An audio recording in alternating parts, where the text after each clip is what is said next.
Okay, our onion and garlic are cut. Our water is just starting to boil for the corn. And our potatoes have been boiling for about 5 minutes. So because we cut them into small pieces, they should be done. So we're going to take them off and drain them. Then we're going to put them right back in the pan and run cold water over them.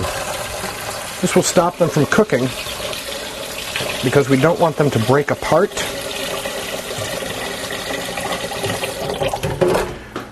Because we are going to be tossing them again